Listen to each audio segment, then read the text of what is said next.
The bells of Valamir rang low that morning, echoing through the mist that draped the marble streets like mourning veils. From the high balcony of the Lysander estate, one could see the spires of the cathedral cutting through the haze, the river glimmering faintly, and the merchants below calling out their wares to an indifferent dawn. Inside the grand estate, Adrian Lysander stood before a mirror framed in gold. The room behind him was lavish red velvet curtains, portraits of long dead ancestors, and a chandelier that caught the first light of morning like frozen fire.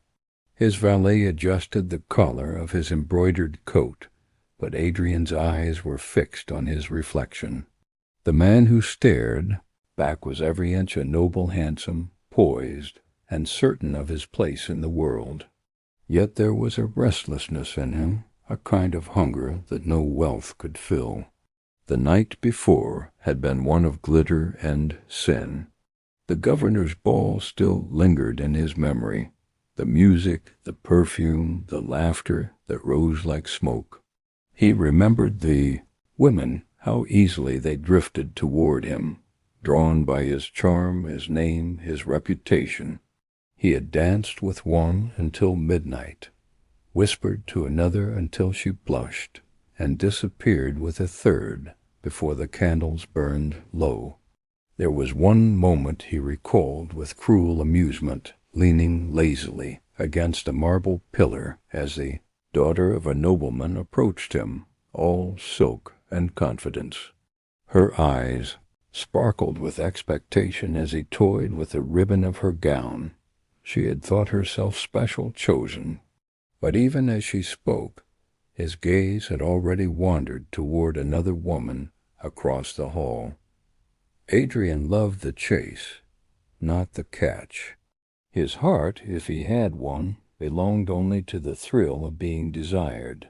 He thought himself untouchable, but dawn brought news that cracked the illusion. His father, Lord Merrick Lysander, was dead. The messenger delivered the news with a bowed head and trembling hands, and for a long moment Adrian said nothing. His father's death meant power, inheritance, and legacy, but it also brought the truth his father had hidden. The estate was drowning in debt. The marble halls, the vineyards, the ships that bore the Lysander crest, all of it had been built on borrowed gold and broken promises. At the reading of the will, the air was cold and heavy with judgment. The lords of Valamir sat in a semicircle, faces carved from stone. Lord Hargan, the eldest of them, cleared his throat and spoke the words that would shape Adrian's fate.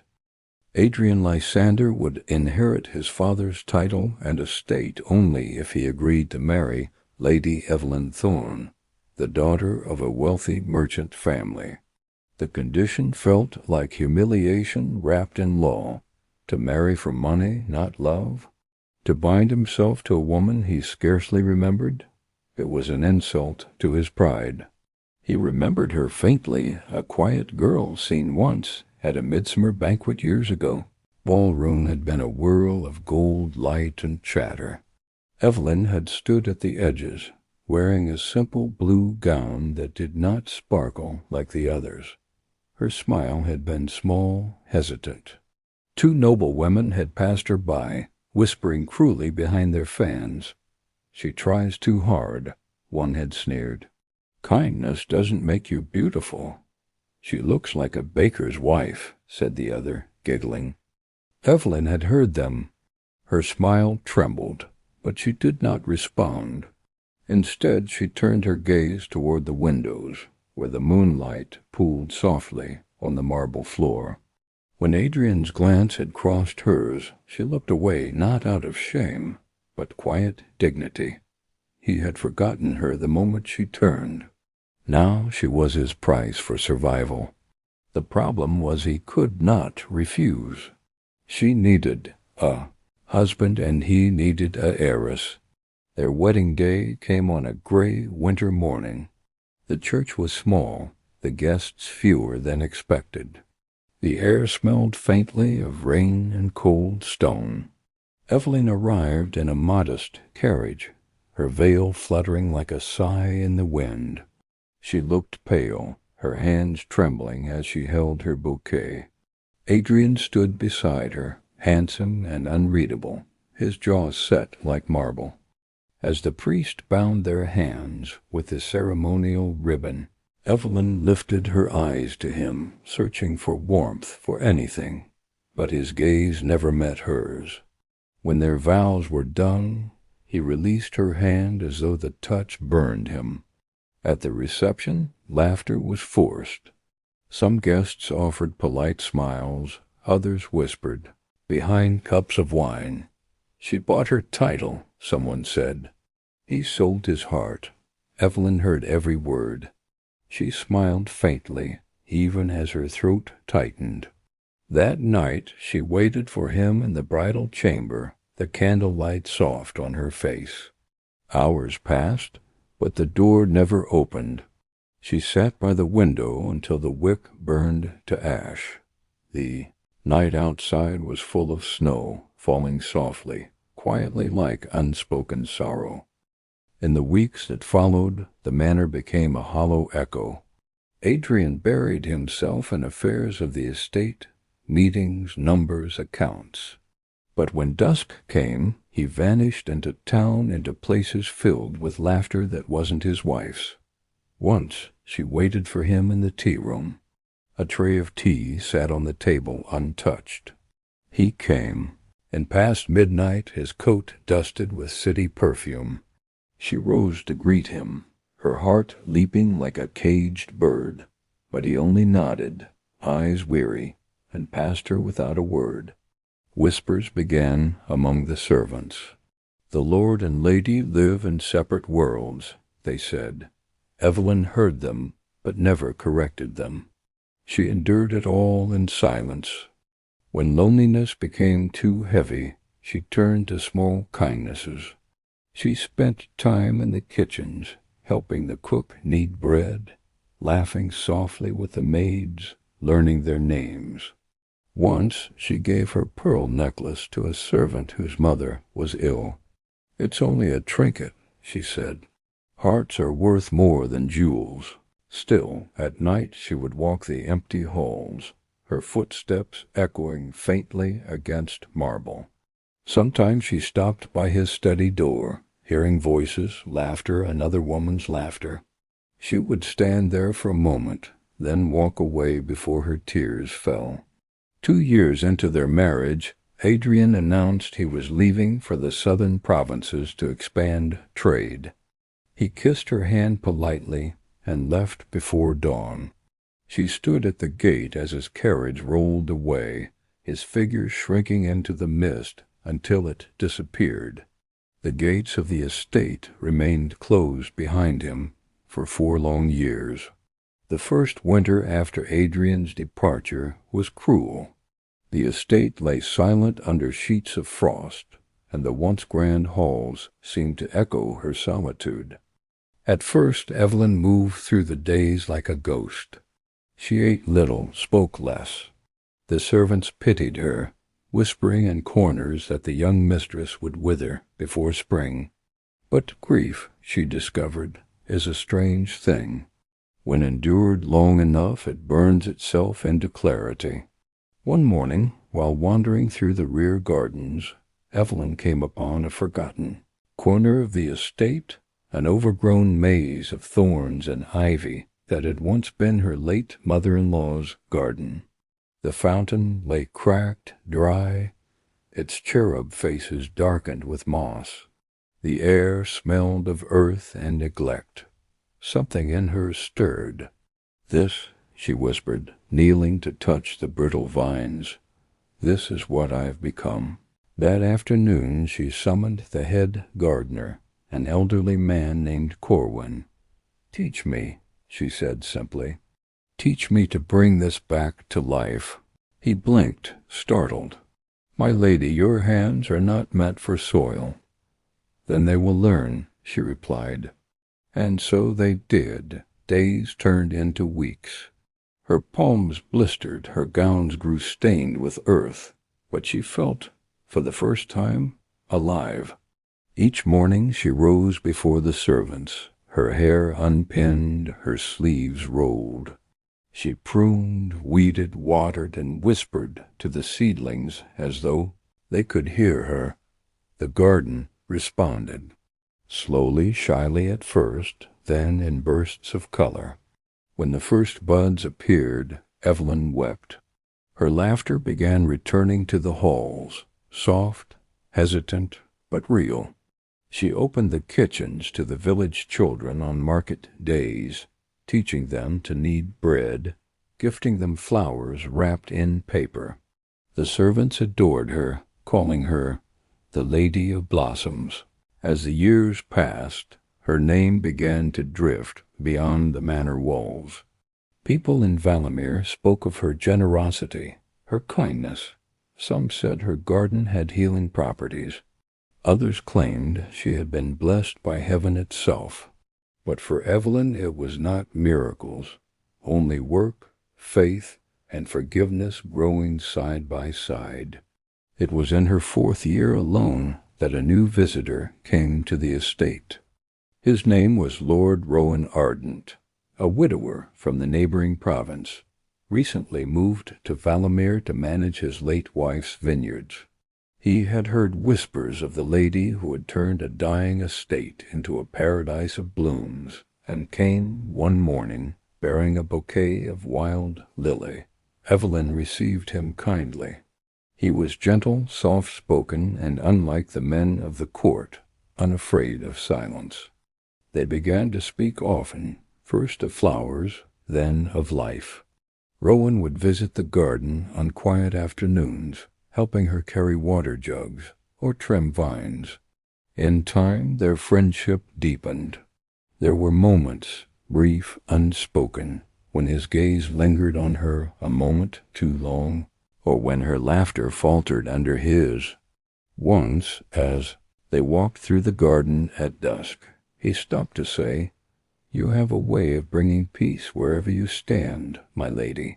She smiled sadly. "Peace is not something I found. It is something I built after losing everything." He nodded, understanding more than she realized. By then, news of Adrian Lysander had grown faint. Rumors reached her that he had prospered in the southern provinces, making new alliances, attending grand feasts. Some said he had taken a mistress, a lady of rare beauty, known for her laughter and cruel grace. Evelyn did not ask. She had stopped expecting anything from him long ago. Still, sometimes at night, when the rain fell soft against her windows, she caught herself wondering if he ever thought of her. Then she would shake her head, as though shaking off a foolish dream, and return to her prayers. Meanwhile, far from Valamir, Adrian Lysander was living a life of glittering emptiness. The southern provinces welcomed him with feasts, flattery, and women who smiled too, easily. Among them was Lady Seraphine Vale, a striking widow with eyes like winter, and charm sharp enough to draw blood. She admired Adrian's arrogance, his charm, his reputation. Together they made a pair admired and feared, the merchant widow and the fallen heir, both beautiful, both hollow. At first he thought himself in love. She mirrored him perfectly, witty, ruthless, unwilling to feel too deeply. But over time he noticed something missing. When she laughed, there was no warmth. When she kissed him, there was no tenderness. He saw in her reflection what he had become, charming, empty, unrooted. And when she mocked a servant one evening for dropping a tray of wine, something in him snapped. He saw Evelyn's face in his mind, her quiet grace the way she had once, thanked a maid for spilling tea, and smiled instead of scolding. That night he sat by his window in silence, surrounded by luxury that felt like a coffin. For the first time, Adrian Lysander felt ashamed. Back in Valamir, spring came early that year. The garden burst into riotous bloom, the air alive with bees and sunlight. The fountain ran clear again. Villagers came to see it, to gather, flowers to speak to the lady whose hands had turned sorrow into beauty. One day Lord Rowan knelt before Evelyn beneath the blossoming wisteria. "You owe no one your loneliness," he said gently. "If your husband will not return, then let your heart live again. I will wait for as long as it takes." Evelyn stood very still. The wind carried petals around them like confetti. "Lord Rowan," she said softly, "you have shown me great kindness. But my heart?" She hesitated, voice trembling. "It is not empty. It is simply asleep, and I do not yet know if it wishes to wake." He nodded, pain flickering in his eyes, but bowed gallantly. "Then I will not wake it before its time." And he left her with a single lily in hand, white as forgiveness. That evening Evelyn walked through the garden alone, whispering to the flowers, her heart strangely heavy. For the first time in years she prayed, not for strength, but for clarity. Far away, as dusk fell over the southern provinces, Adrian signed the final trade document that would make him rich again. The ink was barely dry when he looked up and realized that victory had never felt lonelier. The next morning he packed his things and began his journey home. Adrian Lysander returned to Valamir after spending 4 years away. The road home felt longer than he remembered, the hills colder, the air heavier with memory. His carriage wheels rolled past villages where once his family's name had been spoken with reverence. Now people turned their heads only briefly. The Lysanders, once symbols of grandeur, had become whispers of ruin and redemption. When the estate finally came into view, he almost didn't recognize it. The gray, lifeless manor he had abandoned stood wrapped in color, vines curling up white pillars, flowers blooming in impossible abundance. The fountain sang again. The air smelled of lilac and new beginnings, and there she was. In the heart of the garden stood a woman in a pale lavender gown, her hair half unpinned, sunlight caught in its strands like spun gold. Her hands were covered in soil, her face serene. She was humming, softly, absent-mindedly, as she tended to a row of roses. Adrian stopped, his breath caught. For a moment he thought he was seeing an apparition, not the quiet, timid girl he had married, but someone entirely reborn. He watched her from the path, unseen.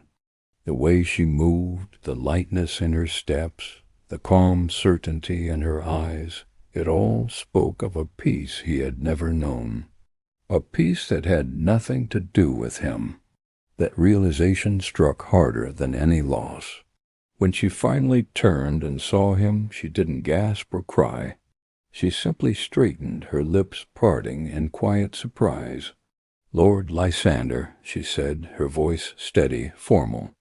"My lady," he replied, bowing faintly, though the word might sounded strange on his tongue now, like something he no longer deserved. They stood there for a long moment, silence stretching between them like an unsent letter. "You've changed the estate," he said finally. "No," she said softly, her gaze drifting toward the garden. "The estate changed itself. I only listened." It was a simple answer, but it struck him deeper than reproach. That evening at dinner he found himself studying her across the table. The once meek bride now carried herself like a woman who no longer waited to be loved. She spoke easily with the servants, asked about their families, smiled often. He realized with quiet dread that she no longer needed him. The days that followed were awkward at first. Adrian tried to bridge the years between them. Small gestures, polite conversation, attempts to help in the garden that left his hands blistered and his pride humbled. Evelyn accepted his presence, but with measured distance. She was kind, but not warm, civil, but not yielding. Then came the afternoon when Lord Rowan returned. He arrived with a basket of spring apples for the household, bowing low to Evelyn before, turning to see Adrian. The prodigal husband returned from the dead. The air between them thickened instantly. "Lord Ardent," Evelyn said gently, breaking the tension. "You remember my husband, I believe?" "Indeed," Rowan said, his tone cordial, but edged with restrained challenge. "It seems Valamir welcomes old ghosts," Adrian smiled tightly, "and perhaps resurrects old debts." Evelyn's eyes darted between them, reading the unspoken rivalry. That evening, when Rowan took his leave, Adrian caught him at the gate. "Whatever friendship you share with my wife," Adrian said quietly, "I trust it will remain honorable." Rowan's jaw tightened. "It has been more honorable than your absence, Lord Lysander." The words hit like a blade, precise and true.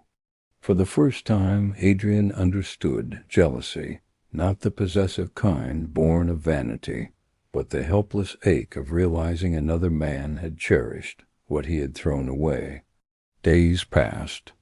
Adrian found himself haunted by what he saw in Evelyn's eyes whenever Rowan's name was mentioned, a softness he had never earned. He began to linger near her garden work, sometimes helping without being asked. Once a thorn pricked his palm. Evelyn moved instinctively to bind it with a handkerchief. For a moment her fingers brushed his warm, real, and he felt the faint echo of something he thought forever lost. That night, unable to sleep, he stood in the garden under the moonlight. He found Evelyn there too, standing before the fountain, her reflection trembling in the water. "I used to hate this place," he admitted quietly. "It reminded me of everything my father ruined, and everything I ruined after him." She turned slowly and asked, "Then why come back?" He looked down and said, "Because the world I built away from you turned to ash." "Evelyn, I never hated you," he said. "I only hated what you reminded me of." She looked at him, her expression unreadable. "My father," he continued, his voice shaking, "he taught me that love was weakness. I grew up watching him destroy everything he touched, including my mother, the estate, even himself. He'd charm, deceive, and take what he wanted, then leave ruins behind. And when I was old enough, I became him." He paused, staring at the earth between them. "I thought if I kept myself from feeling too deeply, I'd never end up like him. So I learned to love without staying, to take without keeping." Evelyn's voice was barely a whisper. "And when you married me, I thought I was saving the estate," he admitted. "But in truth I was still running from anything that could make me care. I didn't deserve the kindness you offered, so I buried it." "Buried you." For a long while she said nothing. The only sound was the faint rustle of wind through the leaves and the subtle sound of flowing water. Then she plucked a flower, brought it to her nose to inhale the scent. "Adrian," she said softly, "you can't make peace with ghosts by punishing the living." She studied him, not unkindly. "People rarely change because of what they gain, Adrian. Only because of what they lose," she said. He exhaled. "Then I've lost enough to begin." Something soft in her expression. But before either could speak again, a voice called from the house, a servant announcing a visitor. Lady Seraphine Vale had arrived. She entered the Lysander estate as though she owned it, radiant, poised, every inch the noblewoman. Her eyes flickered over Evelyn with faint curiosity, then toward Adrian with something like claim. "I came to see what kept you," she said with a smile too smooth to be sincere. Evelyn greeted her politely, offered tea, and sat between them as though the air wasn't thick with history. But when Seraphine spoke of grand cities, of banquets, of men who admired Adrian's wit, Evelyn simply listened, not with envy, not with bitterness, but with quiet detachment. And somehow that calm composure unsettled Seraphine more than any jealousy could have. After tea, as the sky turned crimson, Seraphine turned to Adrian and said lightly, "Surely you cannot stay buried here among flowers. The world is waiting for you." He looked at Evelyn, at her stained gloves, her gentle smile, her garden breathing around them, and said softly, "Then the world will have to wait." That night, Seraphine left without another word. When the door closed behind her, Evelyn turned to him. "You didn't need to choose," she said quietly. "I wasn't choosing," he replied. "I was remembering." Rain began to fall, sudden and heavy, drumming on the windows. They ran together to the garden, laughing as the storm swept through the roses. When a strong gust tore a branch from one of the arches, Adrian caught it barehanded, his palm bleeding again. Evelyn rushed to him, pressing her hands to the wound. "Always thorns," she murmured. He smiled faintly through the rain. "Some lessons must draw blood before they take root." For a moment they stood there, soaked, breathless, the scent of wet earth and roses between them. Then, slowly, he reached for her face. "Evelyn," he whispered, voice trembling, "I spent years believing love would destroy me, but I was already destroyed long before I met you. You were the only thing that could have saved me, and I was too proud to see it."